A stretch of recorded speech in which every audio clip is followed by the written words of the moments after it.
Hello, today I'm going to be talking about a couple different Muslim holidays as well as cultural imperialism and how that impacts the culture. And so, what is Ramadan? This is going to be our first holiday I'm going to talk about today. And so, this is the ninth month of the Gregorian Muslim calendar and it is the holy month of fasting. And so, Ramadan is a period of communal prayer in the mosque, reading of the Quran, and introspection for Muslims. However, it is much more than just that. It is a time for Muslims to practice self restraint rather than a time of reconciliation. And so it also begins and ends with the appearance of the crescent moon, which is a core symbol, which, according to Martin Nakayama, tells us about the fundamental beliefs and the central concepts to define a particular identity. This one being a core symbol holds cultural value within the religion of Islam. And so these are a couple different. We're excited. And then the second holiday we are going to be talking about today is Eid al-Fitr, which is Arabic for the festival of breaking fast, which will mark the end of Ramadan, which was the holy month of fastings we just spoke about. And so this will be celebrated over the first 3 days of the 10th month. And so, according to Encyclopedia Britannica, Eid al-Fitr is a time of official receptions and private visits when friends greet one another, presents are given, new clothes are worn, and the graves of relatives are visited. So this celebration is so important because it follows one of the most sacred months. Is a time of expressing thanksgiving to Allah who provided strength to get through the fasting of Ramadan for those who successfully made it through the fast. And it is also a time of asking for mercy from Allah for those who might have broke their fast. So these are also some more excited.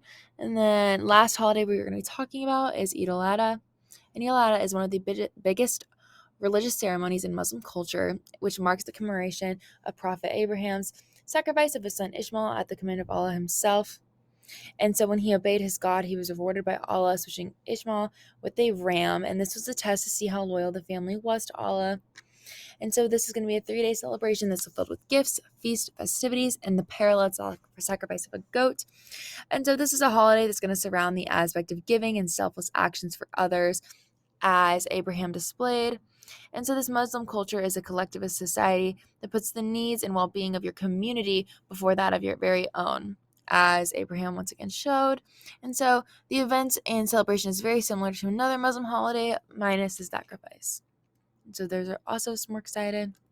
And so lastly, we're going to talk about cultural imperialism as it connects to these holidays.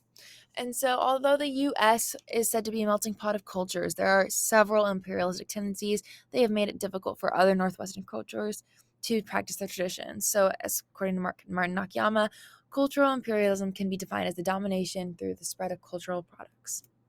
And so, in relation to Muslim culture, it can be hard to find certain materials, foods, and pieces needed to celebrate certain holidays. And as Helda El-Murwada shared their essay titled Women in Islam and Muslim Feminist Perspective, women in the Middle East feel influenced by Western media, even if those images contradict their personal beliefs and values.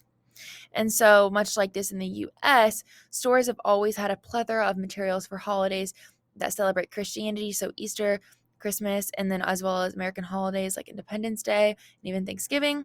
However, it may be hard for Muslims to find products for holidays like Ramadan, Eid al-Fitr, and Eid al-Adha, as I just spoke about, which shows how the culture often holds their own Western holidays as dominant. And that'll be the last we're talking about today. And we're excited for that last presentation. Oh, shit.